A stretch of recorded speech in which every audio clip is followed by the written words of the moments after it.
this video I'm going to be introducing Spider Tanks project and giving you an overview of what the project is about, its aims, and showing you gameplay. Okay guys, this project is from Gala Games, and Gala Games, they really want to create games that are fun and give you the opportunity to earn lots, especially if you put your time and effort in it.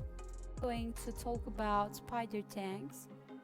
Like the name suggests, the game will be all about tanks and how you can build the best tank in order to be in possession of the best tank and dominate the battlefield. Control of tanks and beat the enemy by firing projectiles in their direction. The twist with this game is that you must beat the enemies with a tank that is made up of NFTs parsed together. Your tank will be made of 2 NFTs, the weapon and the body. And you can upgrade your tank pairs or change it for more favorable ones in order to ensure your victory in a battle. There are 3 main game modes: Spider Tanks, which is a good thing especially if you don't want to play one game mode but still want to play the game. It's important to note that if you win the game, you can collect the spoils of war in order to earn. Or you can also take the parts of your enemies and make them your own. If you want to upgrade your weapon and your body, participating in matches is a great way for you to earn and upgrades, as you can take your enemies' parts and integrate them in your tank. The first game mode is the team deathmatch. As the name suggests, you will have to work together with your team in order to kill the other team. The team has the greatest number of kills after a specific amount of time will be crowned the winner. Team deathmatch is a great way to play if you just want to blow up the task of your enemies while not worrying too much about objectives, because your objective in the game is to destroy the tanks of the enemy team. The next game mode is another familiar one, which is Capture the Flag. It's a familiar game mode because it has been used in a lot of video games in all of history. This game mode sees your team to be protecting the team flag while trying to capture the flag of the enemy team. If you manage to capture the flag of the enemy team and bring it to your base, you earn a point, but always remember that you must face off with other tanks, as the enemy will try and track your flag. As well, the third game mode is called Capture the Chicken, which may be a new game mode for some of you people, but I can assure you that this is still pretty fun to play. In this game mode, you must work together with your team to gather chickens and bring them to your base. Think yourself as a shepherd and the chickens are your sheep. You must gather them while fending off the prey, which are the enemy team.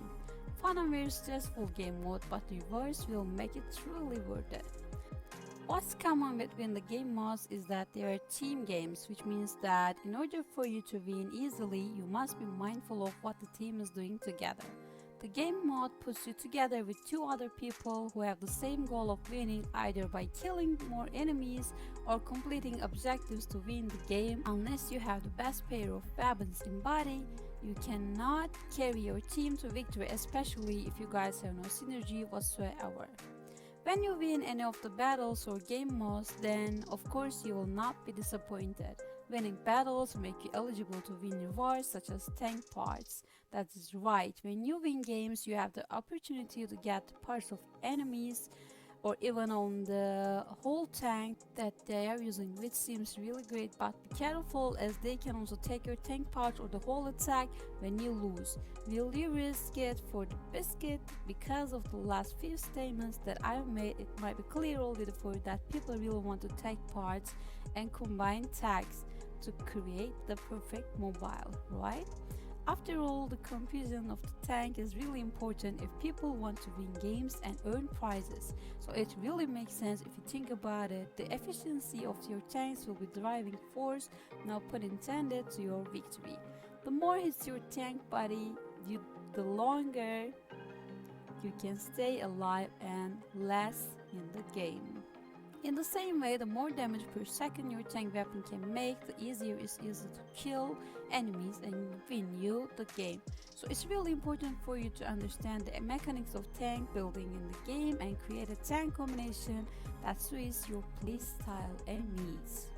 So with all that being said, how can you earn real monetary value in the game? I mean, the game is fun and all, but how will be there in return for the players? You might have guessed already, the tank parts aren't only normal game items, they are NFTs. This means that you own those tank parts and no one else can use those specific parts unless you lend it to them or sell it. Because each tank consists of two parts, the body and the weapon, the tank as a whole is basically two NFTs bound together and can go for really high prices in the market. In order to win more games in the future, you can sell them in the Gala market, where people are always looking for a chance to buy some parts in the Gala marketplace. If you want to play the game as early as possible, good news for you, the game is currently in open beta phase, which means that you can play it now, but don't be surprised to see bugs in the game. Remember that it's still in beta and developers are working hard to patch the bugs and glitches that might exist in the game. I hope you enjoyed the video and liked it. Thank you for watching. See you in new videos.